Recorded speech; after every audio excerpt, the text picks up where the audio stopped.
Welcome to Houston Newsmakers and our focus on NASA. So much is going on in the National Aeronautics and Space Administration, and since it's a major part of this community, it's time we take a closer look at some of what's going on. Joining me, Dr. John Charles, Chief Scientist for the NASA Human Research Program, Dr. Camille Allain, Associate Program Scientist in the ISS Program Science Office, and Dr. Tom Marshburn, NASA astronaut, veteran of 2 missions, including 3 spacewalks on the International Space Station. Thank you all for being here. I appreciate you being here. Thank you. I've always wondered about people who are involved in science exploration. What was it individually that grabbed your attention and got you excited about space? And what do you tell other people about what they should be excited about? I've been a space nerd since 1962 when John Glenn flew the first time. And that's the official term, space nerd. That's my official term, Okay. yes. And I had the pleasure and the honor of working with him on his second flight when he flew in the space shuttle back in '98. I was the chief scientist for the life sciences investigations in that mission. So that was a full circle. That was a dream fulfilled. Well, does everybody that you know of in your sphere, does everybody want to fly at some point? Oh, everybody wants to fly, sure. I'm architecturally challenged. I'm too tall to fly, and but I'm sure if somebody was to come along and tap any of us, well, except for Tom, anybody on the shoulder and say, "Would you like to go fly?" we'd all say, "Sure." Yeah. Dr. Allain, how about you? What was your spark? My story is a little different. I grew up in the Caribbean. I was born in Trinidad and Tobago, and I remember at the age of 5 and 6, I would dream about space. I would sit in the trunk of my dad's car every night and just stargaze and wonder what was that blackness of the sky. But I was really good in math and science, and when I started college, I knew that aerospace engineering was the thing I wanted to pursue. I, for the first time, saw the Space Shuttle Challenger. I was a freshman in college, and that tragedy happened, and that just awoke my curiosity about pursuing a career in space. Mm-hmm. And so that started my pursuits, and 6 years after that date, I was driving into the gates of Kennedy Space Center to start what has been an amazing 20-year career. Well, that is great. You couldn't plan it any better than that. Not at all. Dr. Marshburn, have you always wanted to fly? I have, yeah. How did you balance wanting to fly and wanting to be a doctor? Well, I never thought I ever could, so I wanted to get involved in science. It was space that brought me to science. I thought I wanted to be an engineer, so I got an engineering degree, physics major in college. And I thought, you know, along the way, boy, you know, I think I'd be better at being a doctor. So I pursued my dream, but I thought someday maybe NASA's going to need some doctors up there. As it turned out, they did. When I came out of residency, I was practicing in emergency medicine. I had my engineering work I was doing as well. And at that time, they needed some flight surgeons to work at NASA. And while I was there at the Johnson Space Center, I applied for it and got into the astronaut corps. Well, it's good you had some free time. Yeah, exactly, yeah. So now that the shuttle program's not in place anymore, how was NASA's focus shifted primarily? Well, we were focusing on the International Space Station as our major research venue in space flight, and that is, we in the life sciences believe it was given to us specifically to learn how people live in space so we can prepare for longer missions beyond low Earth orbit. Mm-hmm. Just because the space shuttle is no longer flying doesn't mean we're out of work, doesn't mean the lights are off at the Johnson Space Center. We've got lots and lots of things going on. We have people in space every day of the year for 15 years now.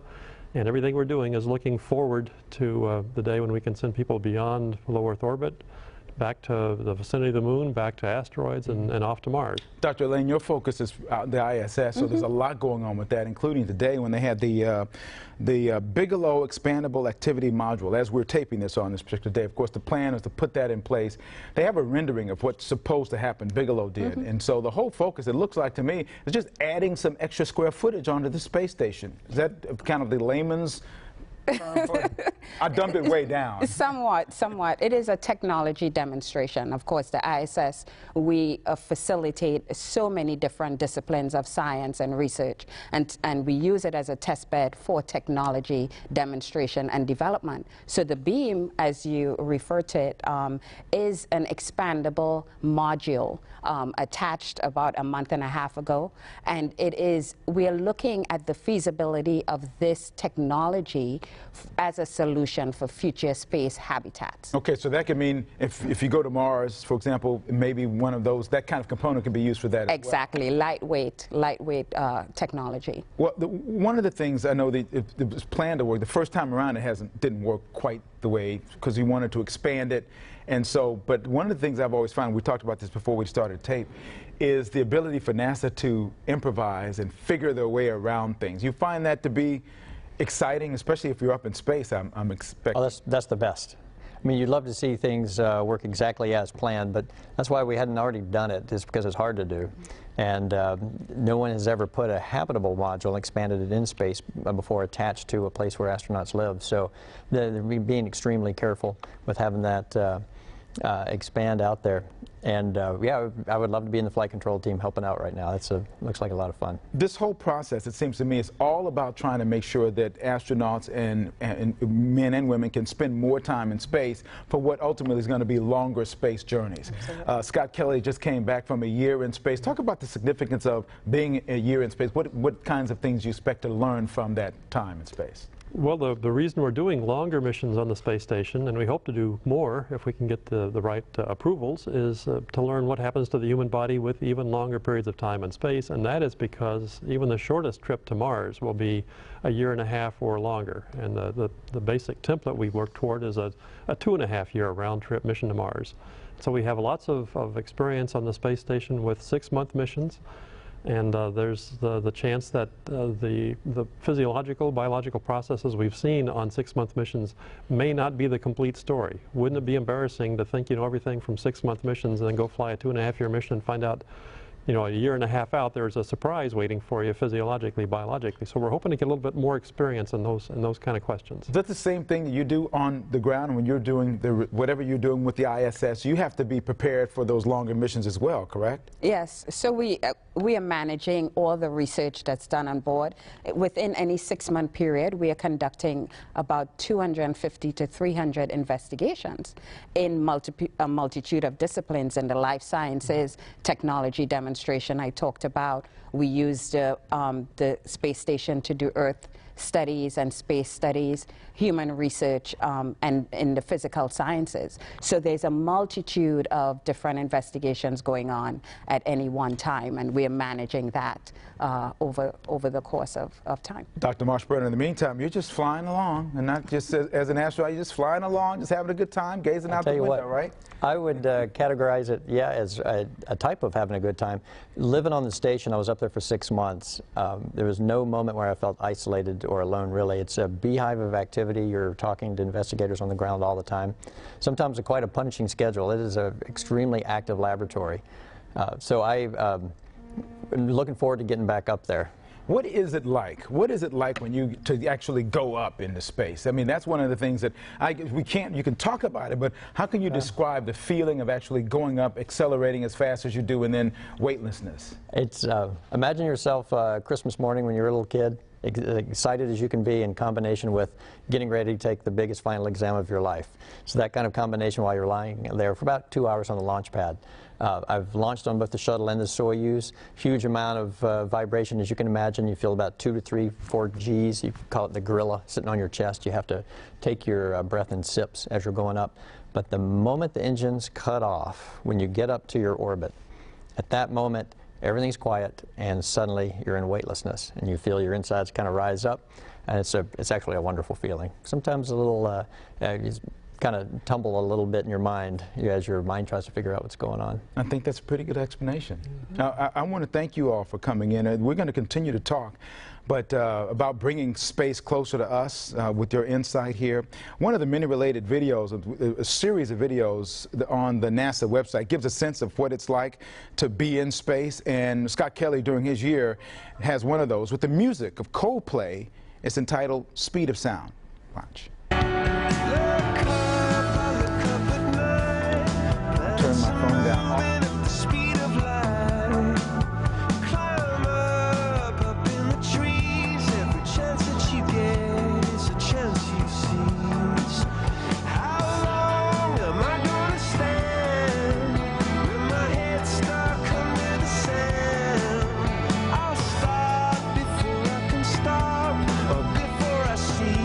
Surround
From KPRC Channel 2, this is Houston Newsmakers with Cambrell Marshall.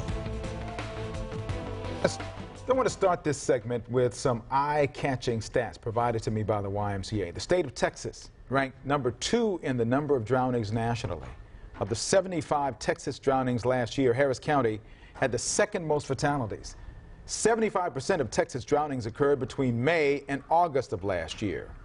Swimming pools accounted for 49% of all reported drowning locations last year, and last, 61% of children can't perform even basic swim safety skills. It goes without saying that all of those numbers are unacceptable and that something can and should be done about them.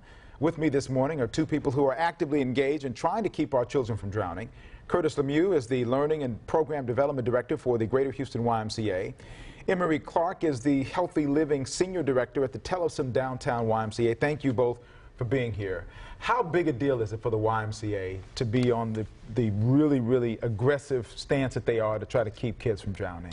Yeah, it is a huge deal in the state of Texas. I mean, we have 3 large initiatives as an organization, and one of them is drowning prevention. We are doing everything we can to be the leading organization that's going to provide assistance to eliminate drowning in our city. And it helps that the YMCA is the largest child care provider in the Houston community. When you have this many children around and available, it makes great sense. We offer a program called Go for Green that we're doing this summer with all of our day camps. And so kids will be swim tested, and if they are unable to pass our swim test, then they will be given free swim lessons during their swim time. So our goal is to get them from a place where they can't swim to where they have the basic skills to swim and get out of the water if they ever get in trouble. That's a good point. And now, in addition to the day camps, I know the Y has other programs, including going to apartment complexes where they may not have a system set up there, but the Y goes around and does that. Yeah, we've been doing that for a number of years now. We call it Safety Around Water, and we bring our teams of trained swim instructors and lifeguards out to the pools and the apartment complexes that really need it the most in our Houston area, and then we provide those swim lessons at no cost to those communities. Are there some relationships with school districts as well that are going on that are involved? Because I know when I've been down at the Tellefson Y, I see kids coming in there in droves. Where are these kids coming from in downtown? So there are relationships with schools as well. We do have partnerships with local municipalities as well as local independent school districts.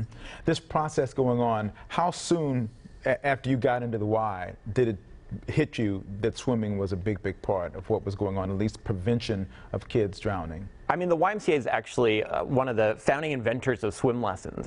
The way that we do things is the best way to teach kids to be safe around water. So as an organization, you know, as the YMCA, we have always been out there trying to make sure that kids are safe, that kids know how to save themselves if they do fall into the pool, that parents are aware of what they need to do to keep their kids safe. So, I mean, it's been a long time. How frustrating is it when you see the stories about kids who drown in an area where it just didn't have to happen? You know, it's really sad because it's such a preventable thing. There's so many ways to keep your kids safe and so many things that adults can do to help keep their children safe, and a lot of times it can be avoided. Well, we're going to talk about that as well, because important as it is for children and adults to learn to swim, there are several things the YMCA likes to talk about that we all can do to drastically reduce the chance of your loved one drowning. Let's take a look at some of them.